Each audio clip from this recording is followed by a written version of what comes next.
Théorie contre pratique. On a tous l'impression de savoir ce que c'est. D'un côté, les idées, la tête, de l'autre, le terrain, les mains dans le cambouis. Facile, non? Mais, et si cette opposition si simple était en fait un malentendu? Dans cette analyse, on va plonger dans le concept de pratique pour découvrir que, loin d'être une simple exécution, c'est un levier de changement incroyablement puissant. Ah, cette phrase. En théorie, tout va bien se passer. On l'a tous sortie un jour, ou on l'a entendue, c'est sûr. Et derrière, il y a cette petite musique un peu fataliste, pas vrai? L'idée que le plan parfait, le concept génial, va forcément se fracasser sur le mur de la vraie vie. Un peu comme si la théorie, c'était un monde parfait, et la pratique, un champ de mine. Mais attendez, est-ce que c'est vraiment la faute du monde réel? Est-ce que c'est lui le problème? Ou est-ce que peut-être notre vision de la pratique est un peu trop simpliste? Et si la pratique n'était pas du tout l'ennemi de la théorie? C'est justement la piste qu'on va creuser.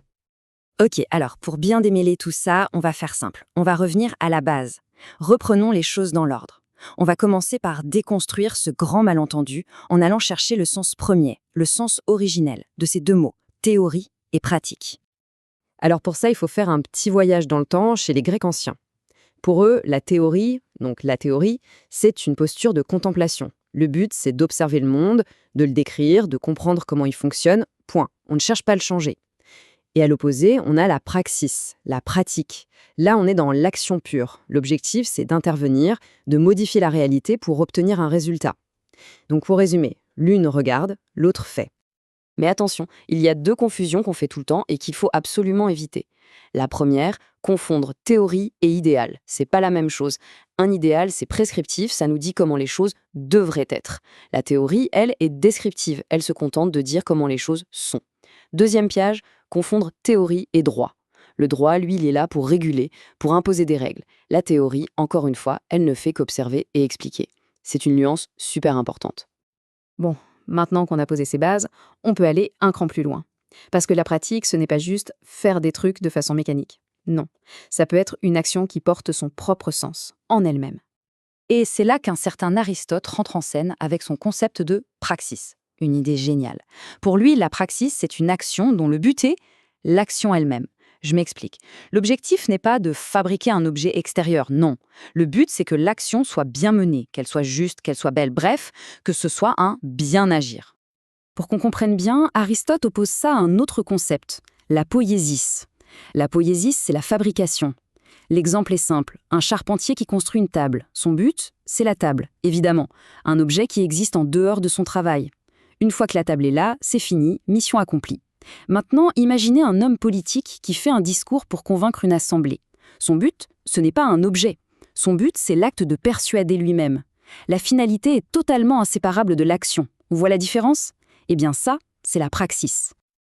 Ok, mais le truc, c'est que nos actions, elles ne flottent pas dans les airs. Jamais.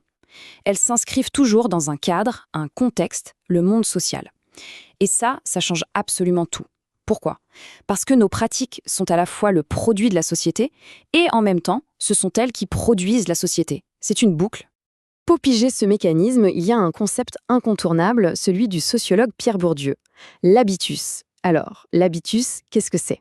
En gros, c'est un système de disposition, de manière de penser, de sentir, d'agir, qu'on absorbe depuis l'enfance, au contact de notre famille, de l'école, de nos amis.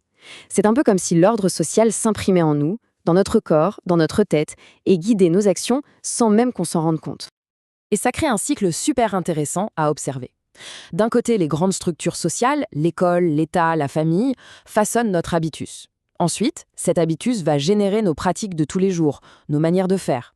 Et enfin, la somme de toutes ces pratiques individuelles va, en retour, soit renforcer les structures sociales de départ, on parle de reproduction, soit, au contraire, les faire évoluer, les transformer. C'est un dialogue permanent. La question qui se pose, c'est si nos pratiques sont si profondément ancrées par cet habitus, est-ce qu'on est condamné à répéter toujours les mêmes schémas? Eh bien non, pas du tout. Heureusement, il existe un outil extrêmement puissant pour casser cette boucle, la pratique réflexive. La pratique réflexive, c'est quoi? C'est tout simplement la capacité de prendre du recul, de faire un pas de côté pour observer et analyser ses propres actions. C'est le fameux pont qu'on cherchait entre la théorie et la pratique.